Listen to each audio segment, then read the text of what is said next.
মাননীয় বিরোধী দলের নেতা উত্থাপন করুন।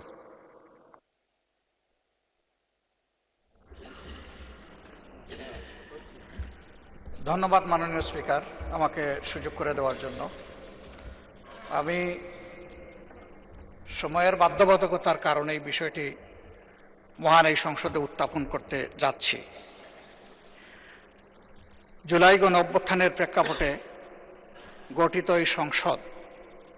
এই সংসদ স্বাভাবিকভাবে তার নির্বাচনী প্রক্রিয়া আসেনি। এটি একটি প্রেসিডেন্সিয়াল অর্ডারের মাধ্যমে এসেছে। এই অর্ডারটি জারি করা হয়েছে 13 নভেম্বর 2025। এই অর্ডার অনুযায়ী এখানে 15টা নির্দেশিকা আছে। এর মধ্যে 3 থেকে 15 এই বিষয়গুলো হচ্ছে জুলাই সনদ এবং গণভোটের সাথে সম্পর্কিত। 10 নম্বর, এই অর্ডারের 10 নম্বর বিষয়টা উল্লেখ করা হয়েছে পরিষদের অধিবেশন আহ্বান, কোরাম, ভোটদান ইত্যাদি সংসদ নির্বাচনের ফল ঘোষিত হওয়ার 30 পঞ্জিকা দিবসের মধ্যে যে পদ্ধতিতে জাতীয় সংসদের প্রথম অধিবেশন আহ্বান করা হইবে, অনুরূপ পদ্ধতিতে পরিষদের প্রথম অধিবেশন আহ্বান করা হইবে। আমার বিষয়টা এখানেই কনসার্নের। আজকে 30তম পঞ্জিকা দিবস, কিন্তু এর মধ্যে এই অধিবেশন আহ্বান করা হয়নি। এই অধিবেশন কিভাবে আহ্বান করা হবে সেই ব্যাপারে সংবিধানের 72 অনুচ্ছেদে নির্দেশিকা রয়েছে। সরকারি বিজ্ঞপ্তি দ্বারা রাষ্ট্রপতি সংসদ আহ্বান স্থগিত ও ভঙ্গ করিবেন এবং সংসদ আহ্বানকালে রাষ্ট্রপতি প্রথম বৈঠকের সময় স্থান নির্ধারণ করিবেন। তবে আরও শর্ত থাকে যে এই দফার অধীন তাহার দায়িত্ব পালনে রাষ্ট্রপতি প্রধানমন্ত্রী কর্তৃক লিখিতভাবে প্রদত্ত পরামর্শ অনুযায়ী কার্য করিবেন। উদয় সম্পন্ন করার কথা ছিল। এখন আমরা ধরে নিচ্ছি নিশ্চয়ই মাননীয় প্রধানমন্ত্রীর লিখিত পরামর্শের কারণেই রাষ্ট্রপতি এই সভা আহ্বান করেছেন। এবং এখানে বাকি যে অর্ডারগুলো আছে সেই জায়গায় পরিষ্কার বলা হয়েছে যে পদ্ধতিতে সংসদের প্রথম অধিবেশন আহ্বান করা হবে ঠিক একই পদ্ধতিতে সংবিধান সংস্কার পরিষদেরও সভা আহ্বান করা হবে। 2টা বুথে যারা নির্বাচিত হবেন তাদের ব্যাপারে এখানে আমি আগেই উল্লেখ করেছি। 3 থেকে 15 পর্যন্ত বিস্তারিত তাদের দায়িত্ব এবং অধিকার সম্পর্কে কথা বলা হয়েছে। 3 নম্বরে বলা হয়েছে জুলাই জাতীয় সনদে অন্তর্ভুক্ত সংবিধান সংস্কার বিষয়ে গণভোট। জনগণের সার্বভৌম ক্ষমতা প্রয়োগের উদ্দেশ্যে এই আদেশ এবং জুলাই জাতীয় সনদের সংবিধান সংস্কার সম্পর্কিত অংশ গণভোটে উপস্থাপন করা হবে। 4 নম্বরে বলা হয়েছে গণভোটে নিম্নরূপ প্রশ্ন উপস্থাপন করা হবে। যে 4টা প্রশ্ন ব্যালটের মধ্যে ছিল সেটা আর আমি উল্লেখ করতে যাচ্ছি না। 5 নম্বরে বলা হয়েছে গণভোট অনুষ্ঠানে এই আদেশ জারির অব্যবহিত পর অনুষ্ঠিতব্য জাতীয় সংসদ নির্বাচনের দিন এই আদেশ অনুসারে গণভোট অনুষ্ঠিত হবে। এটা হয়ে গেছে। এবং গণভোটে যারা ভোট প্রয়োগ করেছেন তাদের মধ্যে প্রায় 70% মানুষ হায়ের পক্ষে ভোট দিয়ে তারা সংস্কারের পক্ষে রায় দিয়েছেন। 6 নম্বরে গণভোট অনুষ্ঠানের জন্য আইন প্রণয়ন। গণভোট অনুষ্ঠানের লক্ষ্যে নির্বাচন কমিশন কর্তৃক প্রয়োজনীয় ব্যবস্থা গ্রহণের উদ্দেশ্যে যথোপযুক্ত আইন প্রণয়ন করা হবে। এটাও হয়ে গেছে। সংবিধানের সংস্কার পরিষদ গঠন উহার কার্যাবলী এবং বিলুপ্তি। গণভোটে উপস্থাপিত প্রশ্নের উত্তরে প্রদত্ত সংখ্যাগরিষ্ঠ ভোট সূচক হইলে এই আদেশ জারির অব্যবহিত পর অনুষ্ঠিতব্য জাতীয় সংসদের সাধারণ নির্বাচনে নির্বাচিত প্রতিনিধিগণের সমন্বয়ে একটি সংবিধান সংস্কার পরিষদ গঠিত হইবে। মাননীয় স্পিকার, এটি হয়নি এবং এর সময়সীমা আজকে শেষ। যাহা সংবিধান সংস্কার বিষয়ে সকল ক্ষমতা প্রয়োগ করিতে পারিবে। খ, উক্ত নির্বাচনে নির্বাচিত প্রতিনিধিগণ একসাথে জাতীয় সংসদের সদস্য হিসাবে এবং এই আদেশ অনুসারে সংবিধান সংস্কার পরিষদের সদস্য হিসাবে দায়িত্ব পালন করিবেন। এই সুযোগ আমরা পেতে চাই।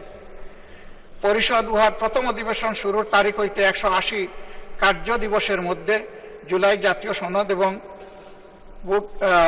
গণভোটের ফলাফল অনুসারে সংবিধান সংস্কার সম্পন্ন করিবে এবং তা সম্পন্ন করিবার পর পরিষদের কার্যক্রম সমাপ্ত হইবে।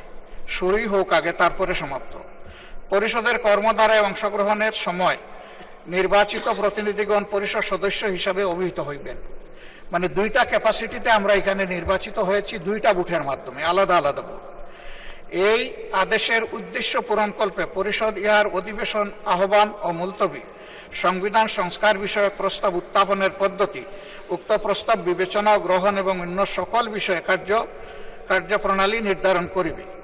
জাতীয় সংসদ সচিবালয় পরিষদকে সাচিবিক সহায়তা প্রদান করিবেন। শপথ এবং শপথ পাঠ পরিচালনা। নির্বাচিত প্রতিনিধিগণ সংসদ সদস্য হিসাবে শপথ গ্রহণের পর একই শপথ অনুষ্ঠানে এই আদেশের তফসিলে বর্ণিত এক অনুযায়ী পরিষদ সদস্য হিসাবে শপথ গ্রহণ করিবেন এবং অনুরূপ শপথ পত্রে স্বাক্ষর দান করিবেন। আমরা সকল বিরোধী দলীয় সদস্য ৭৭ জন আমরা এটা গ্রহণ করেছি এবং স্বাক্ষর প্রদান করেছি। 10-এ আমি আগেই উল্লেখ করেছি, সংসদ নির্বাচনের ফল ঘোষিত হওয়ার 30 পঞ্জিকা দিবসের মধ্যে যে পদ্ধতিতে জাতীয় সংসদের প্রথম অধিবেশন আহ্বান করা হইবে, অনুরূপ পদ্ধতিতে পরিষদের প্রথম অধিবেশন আহ্বান করা হইবে। ধন্যবাদ মাননীয় বিরোধী দল নেতা, আপনার কথা আমরা বুঝতে পেরেছি। জি। এখন আমি ট্রেজারি বেঞ্চ থেকে এই সম্পর্কে বক্তব্য আশা করছি। ধন্যবাদ মাননীয় স্বরাষ্ট্রমন্ত্রী। মাননীয় স্পিকার, আপনাকে ধন্যবাদ। আপনি প্রথমত আমি প্রশ্ন রাখবো, মাননীয় বিরোধী দলীয় নেতাকে কোন বিধিতে এই সময় বিফোর 71 অ্যালাউ করেছেন? This is my point of order. Second হচ্ছে, যদি জরুরি জনগুরুত্বপূর্ণ বিষয়ে কোনো মুলতবি প্রস্তাব আনতে হয়, সেটার জন্য বিধি আছে, সেই বিধিতে কোনো নোটিশ তিনি দিয়েছেন কিনা রুলস অফ প্রসিডিউর 62 অনুসারে। তৃতীয় প্রশ্ন হচ্ছে, যদি জরুরি জনগুরুত্বপূর্ণ বিষয়ে কোনো সংক্ষিপ্ত আলোচনা করতে হয়, সেই বিষয়ে বিধি 68 অনুসারে কোনো নোটিশ দিয়েছেন কিনা। এটা হচ্ছে আপনার প্রতি আমার প্রশ্ন। তারপরেও যেহেতু আপনি অ্যালাউ করেছেন, মাননীয় বিরোধী দলীয় নেতা যেহেতু কিছু প্রশ্ন উত্থাপন করেছে, জাতির উদ্দেশ্যে কিছু কথা বলতে হয়, না হলে পরিষ্কার হবে না। তিনি পুরো জুলাই জাতীয় সনদ সংবিধান সংস্কার বাস্তবায়ন আদেশ 2025 টপ টু বটম পড়েছেন, এ টু জেড। এটা আদেশ নম্বর 1/2025, 13 নভেম্বর। আমি হাউসের বাইরে বিভিন্ন জায়গায় আলোচনায় বলেছিলাম, রাষ্ট্রপতি অধ্যাদেশ জারি করতে পারেন যখন হাউস সেশনে থাকে না, আর্টিকেল 93 অনুসারে। এবং এই আর্টিকেল 93 অনুসারে আপনি দেখবেন মাননীয় স্পিকার, ক্লজ কতে 93(1) ক্লজ ক লেখা আছে, সংবিধানের ধারা পরিবর্তন হবে বা সংবিধান পরিবর্তন হবে, এরকম কোনো বিষয় অধ্যাদেশের মাধ্যমে আসতে পারে না, সেটা জায়েজ নাই। রাষ্ট্রপতি অধ্যাদেশও সেটা সংবিধান পরিবর্তনের কোনো বিধান করতে পারেন না। কিন্তু এই যে আদেশ, এই আদেশটা না অধ্যাদেশ না আইন, মাঝামাঝি কি জিনিস, সেজন্য আমি বলেছিলাম এটা হয়তো নিউট্রাল জেন্ডার হতে পারে। এনিওয়ে, এটা আমি অসংসদীয় বা আনপার্লামেন্টারি কোনো শব্দ এখানে ইউজ করতে চাই না, এটা বাইরের বক্তৃতা হলে বলা যেত। এই যে আরোপিত আদেশ যেটা তিনি পাঠ করলেন, এই আদেশের তিনি বললেন সেকশন 3-তে জুলাই জাতীয় সনদে অন্তর্ভুক্ত সংবিধান সংস্কার বিষয়ে গণভোট, এবং বলা হয়েছে সেকশন 10-এ পরিষদের অধিবেশন আহ্বান, কোরাম, ভোটদান ইত্যাদি। অর্থাৎ এটা সংবিধান সংস্কার পরিষদের সদস্য হিসেবে তারা অসাংবিধানিকভাবে শপথ নিয়েছেন বটে, সেই পরিষদের আহ্বানের জন্য তিনি রাষ্ট্রপতির আর্টিকেল 72 অনুসারে কনস্টিটিউশনের অধিবেশন আহ্বানের ঘোষণা চাচ্ছেন। এবং তিনি বলেছেন, যেহেতু দুইটি কাজ বাদে বাকিগুলো সব প্রাইম মিনিস্টার রিকমেন্ডেশনে প্রেসিডেন্ট করে থাকেন, এবং একইভাবে এই সংসদের আহ্বানও তিনি করেছেন, প্রধানমন্ত্রীর পরামর্শ অনুযায়ী আর্টিকেল 72 অনুসারে। তো এইখানে প্রেসিডেন্টের ক্ষমতা, যে প্রধানমন্ত্রী পরামর্শ দিয়েছেন তিনি জাতীয় সংসদের অধিবেশন আহ্বান করবেন আর্টিকেল 72, এবং স্থান এবং সময় নির্ধারণ করবেন, করেছেন। আর্টিকেল 73 অনুসারে তিনি ভাষণ দেওয়ার কথা ভাষণ দিয়েছেন। আমাদের বিরোধী দলীয় বন্ধুরা ভাষণ শুনতে চাননি, চলে গিয়েছেন, ভালো কথা। কিন্তু সেই ভাষণের উপর আলোচনার জন্য তিনি কালকে প্রস্তাব করেছেন 50 ঘন্টা বরাদ্দ করা হোক। এখন যদি রাষ্ট্রপতির ভাষণের উপর 50 ঘন্টা আলোচনা হয়, ভালো, সংখ্যানুপাতে সেই সময় বরাদ্দ করা হবে, আমরা অ্যাপ্রিসিয়েট করি। কিন্তু এই যে আর্টিকেল 72 অনুসারে সংবিধান সংস্কার পরিষদের যেখানে অস্তিত্ব না থাকায় প্রধানমন্ত্রীও সেটা পরামর্শ দিতে পারেন না রাষ্ট্রপতিকে, রাষ্ট্রপতিও সেই অধিবেশন আহ্বান করতে পারেন না, বিধায় সে করেননি। তা এখন যদি তাদের প্রশ্ন অনুসারে এই আদেশটা যদি বৈধ হয়, রাষ্ট্রপতি যে আদেশটা জারি করেছেন সেটা যদি সাংবিধানিক হয়, সেটা আমরা এখানে আলোচনা করতে পারি। ইদানিং একটা আলোচিত বিষয় হয়েছে, জুডিশিয়ারিতে সেটা আপিল হয়েছে, রিট হয়েছে, এই সংবিধান সংস্কার বাস্তবায়ন আদেশ এইটা এবং গণভোটের সার্টেন পোর্শন কেন আনকনস্টিটিউশনাল ডিক্লেয়ার করা হবে না, সেই মর্মে রুলও জারি করা হয়েছে শুনলাম। এখানে হয়তো জুডিশিয়ারির মতামত দিবে, বাট জুডিশিয়ারির মতামত এই সোভারেইন পার্লামেন্টের উপরে কখনো বাইন্ডিং না। কিন্তু এই সোভারেইন পার্লামেন্ট কখনো আবার এমন কোনো আইন প্রণয়ন করতে পারে না যেটা জুডিশিয়ারিতে যে চ্যালেঞ্জ হয়ে নাল অ্যান্ড ভয়েড হয়ে যাবে, আল্ট্রা ভায়ার্স টু দি কনস্টিটিউশন হয়ে যাবে। তো সুতরাং আমাদেরকে উভয় দিকে লক্ষ্য রেখে জাতির বৃহত্তর স্বার্থে আইনানুগভাবে এবং সাংবিধানিকভাবে যেতে হবে এই মহান জাতীয় সংসদে আমাদের সমস্ত কার্যক্রম। এখন যদি বলা হয় যে গণভোটের রায় বাস্তবায়নের জন্য সংবিধান সংস্কার পরিষদ গঠন করতে হবে, মানলাম, আমরা নির্বাচিত হয়েছি সাংবিধানিক ভোটে। নির্বাচন কমিশনের দুইটাই এখতিয়ার, একটা হচ্ছে জাতীয় সংসদের নির্বাচন অনুষ্ঠান করা, আর একটা হচ্ছে রাষ্ট্রপতির নির্বাচন অনুষ্ঠান করা। এটা হচ্ছে কনস্টিটিউশনাল ম্যান্ডেট, যেটা নির্বাচন কমিশন পালন করতে বাধ্য। কিন্তু আরেকটা আইন হয়েছে গণভোটের জন্য, এটা আমরাও প্রস্তাব করেছিলাম, যেহেতু আইনি ভিত্তি চেয়েছেন সবাই জুলাই জাতীয় সনদের, যে জনগণ কি বলে আমরা দেখি। সেখানে জুলাই জাতীয় সনদ যেভাবে স্বাক্ষরিত হয়েছে, রাজনৈতিক সমঝোতার দলিল হিসেবে ঐতিহাসিকভাবে যেটা স্বাক্ষরিত হয়েছে, তার উপর ভিত্তি করে জুলাই জাতীয় সনদের পক্ষে এদেশের জনগণ আছে কি নাই সেই প্রশ্নে গণভোট হতে পারে, এবং সেটা একদিনে হবে না, 2 দিনে হবে। সেই বাহাস অনেকদিন হয়েছে, অতঃপর একদিনে অনুষ্ঠিত হয়েছে। এবং সেই ব্যালটে গণভোটে হ্যাঁ এবং না লেখা ছিল, কিন্তু এই আদেশটা মাঝখানে জারি করে আরেকটা প্রশ্ন ওখানে ইন্ট্রোডিউস করে দেয়া হয়েছে, যে এই প্রশ্নে গণভোট দেয়া হলো 4টা প্রশ্ন, যে প্রশ্নের মধ্যে একটা বিশাল প্রশ্ন জুলাই জাতীয় সনদের সমঝোতা হয়নি। এটা একটা জবরদস্তিমূলক আরোপিত আদেশ করে সেই আদেশের একটা প্রশ্ন গণভোটের মধ্যে দেয়া হলো, যেটা আমার পড়তে লাগছে 3.5 ঘন্টা। জনগণ সেটা পড়ে হ্যাঁ এবং না দিয়েছে কিনা আমি জানি না।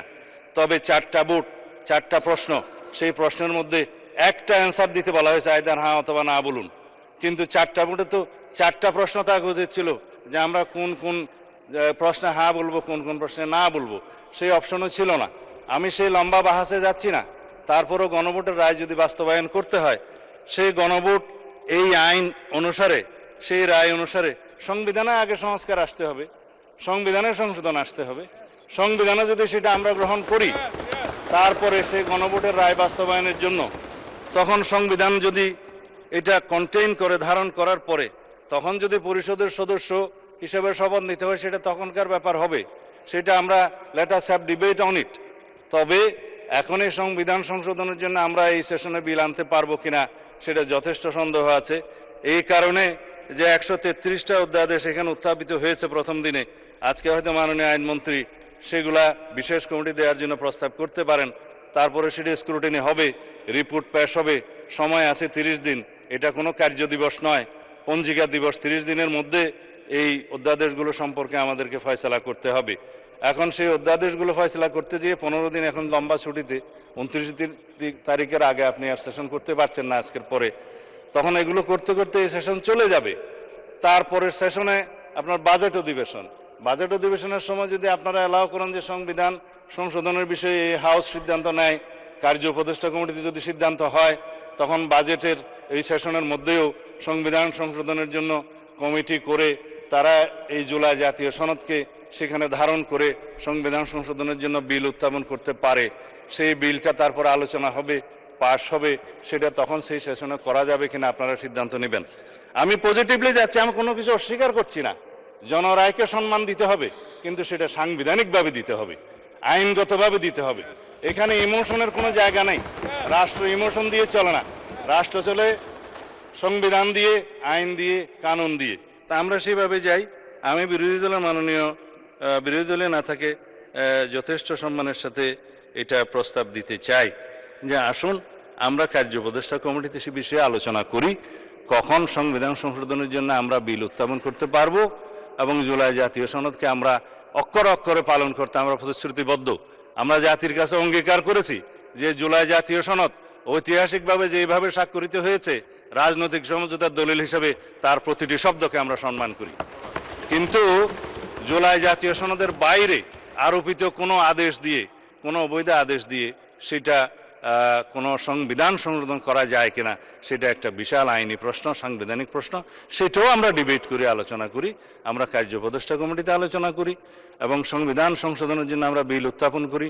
সেই বিল আমরা সমঝোতার ভিত্তিতে এই মহান হাউসে গ্রহণ করি। তারপরে এই সংবিধান অনুসারে রাষ্ট্র পরিচালিত হবে এবং ইনশাআল্লাহ আমরা সংবিধান মেনেই এই পর্যন্ত এসেছি এবং সংবিধান মেনে চলব। সামনের দিনগুলোতে আমরা সাংবিধানিকভাবে এই রাষ্ট্রকে এগিয়ে নিয়ে যাব। ধন্যবাদ মাননীয় স্পিকার। মাননীয় বিরোধী দলের নেতা, আপনি অত্যন্ত জনগুরুত্বপূর্ণ একটি বিষয় উপস্থাপন করেছেন। এই ধরনের গুরুত্বপূর্ণ বিষয় অন দি স্পট সলিউশন দেওয়া যায় না, এটার জন্য আপনি নোটিশ দেবেন। আপনার নোটিশ পাওয়ার পর এ ব্যাপারে আমরা আমার সিদ্ধান্ত জানাবো। ধন্যবাদ।